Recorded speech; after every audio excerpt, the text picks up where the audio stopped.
Hello everyone. In this video lecture, we're going to see about centralized, decentralized, and distributed organizations, right? So, we'll be starting off with a centralized organization. So, centralized organization is a hierarchical decision-making structure where all the decisions they're taken by one person or they're taken by a group of people. They are at this top level, and then the people beneath them, or it's like a top down structure where the people on the top take all decisions. Even the everyday decisions, it's taken by a group of people or a person depending on what the structure is. But the people beneath that, the nodes, or you can say just the people below that level, they don't have any right to make any decisions. They are just to implement the decisions that have already been taken.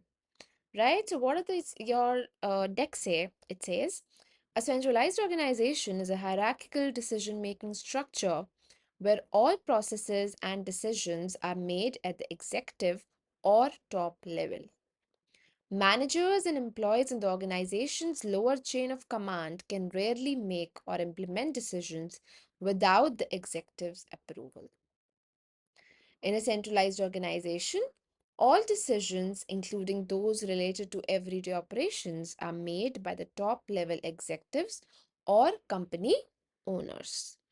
They create policies that team members can implement to improve their performances. Do you get that?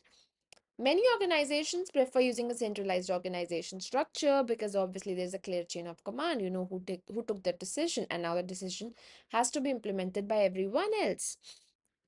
And this clear chain of command, it offers enhanced transparency, improves the efficiency at work, reduces the cost of management, and focuses on meeting the organization's goals.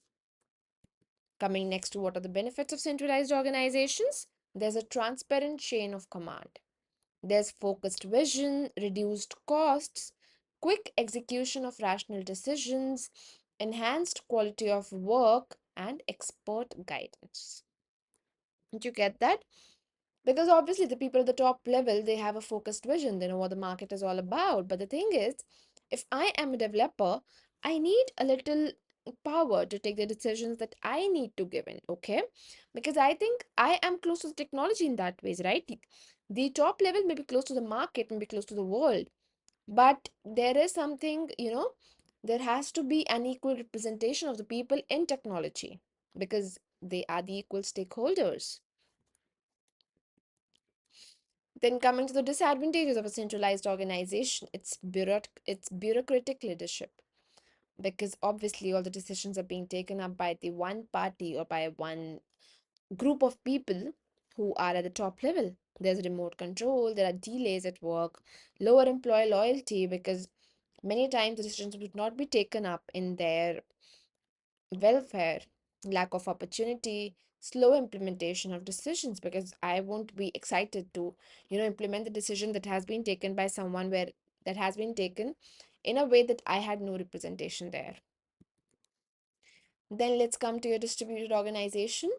In its common usage, distributed organizing is used to describe an approach that also allows for a degree of autonomy and local leadership among a common cause, but is designed as a more centrally directed system where the catalyzing organization defines the framing and overall strategy. So, if I have to tell you in just the layman terms, it's like when you're talking about your centralized organization, it's like you have one boss in your entire building or one boss at your office.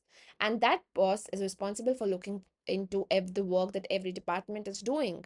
And the department cannot take their own decisions, their own individual decisions. But when I talk about distributed organization, I tell you that you have many bosses. So you have a little shared responsibility people can take in.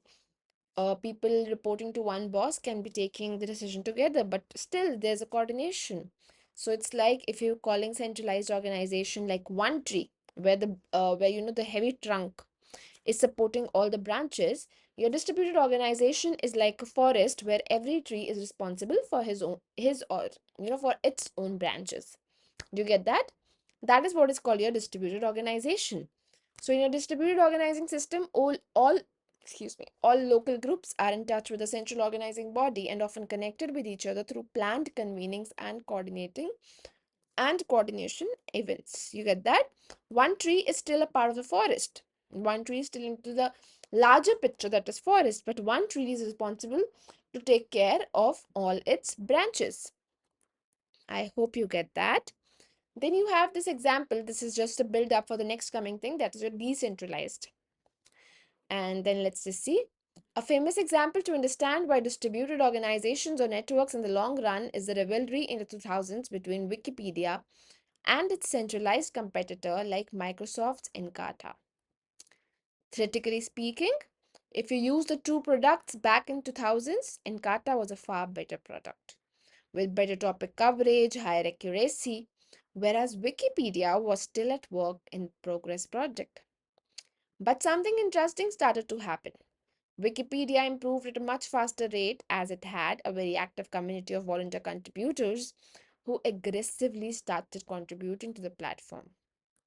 They were primarily attracted to Wikipedia for its decentralized, community governed nature, that is DAOs.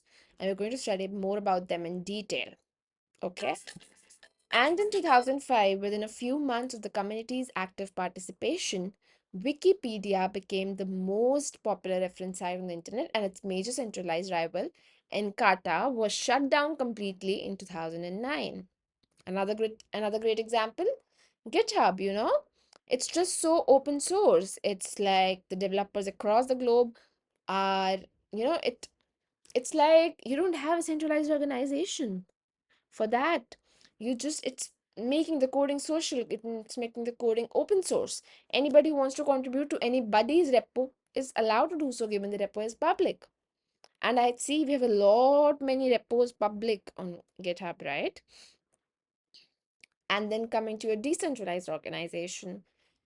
So, your decentralized organization involves dispersing decision making authority among multiple employees or departmental teams. Individuals at a lower level approve decisions and then report them to personnel in upper management. Emerging industries often employ a decentralized organizational structure because it's easier to move employees to different roles and change their responsibilities, right? Because everybody knows what the decision is going to be made. It's not like some people at the top level are going to make a decision. The decision is basically not a top down structure. This structure is best for companies who want to respond quickly when confronting regionally differentiated customer needs or changing products based on the individual markets. A decentralized organizational structure is also great for empowering employees because the employees think that they are heard. And when you're heard, when you know that, and when you feel that you are heard, you start putting your heart into the work you're doing. You think you're being recognized. And that's all that matters, right? To present new ideas and increasing career growth opportunities because it implements a more relaxed chain of command model. A decentralized structure is usually present in an alternative system that you may observe in newer companies and enterprise level businesses. So you see, this is your centralized, you have one king, all of the people just doing what the king said. Decentralized, everybody is the king of their own work. Do you get that? So if I tell you the differences between centralized and decentralized, in centralized, you have one body of management deciding procedures and developing strategies. While if you talk about decentralized, management at every level makes decisions for the department, for the teams. In centralized, information comes from the top down. Employees follow executive orders. In decentralized, departments communicate with each other more freely. Overall responsibility belongs to a small group of executives. They execute the company's vision with little input. In decentralized, manager and employees share responsibility. It's not that the manager is the king. No, we're all working for the same cause, and hence we all are same when it comes to the decision making.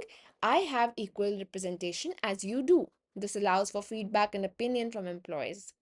Size of the organization, when I talk about centralized, it is only favorable for the small organizations with fewer employees. When I talk about decentralization, it often works well for the large organizations with many levels. With this, I'm done with the concept of centralized, decentralized, and distributed organizations. I know most of you would already be having, a fair understanding of what it is. But yeah, it was just a little touchdown on what it is. And if you still have any concerns regarding this or regarding any other content covered, please make sure you're making use of the comment section.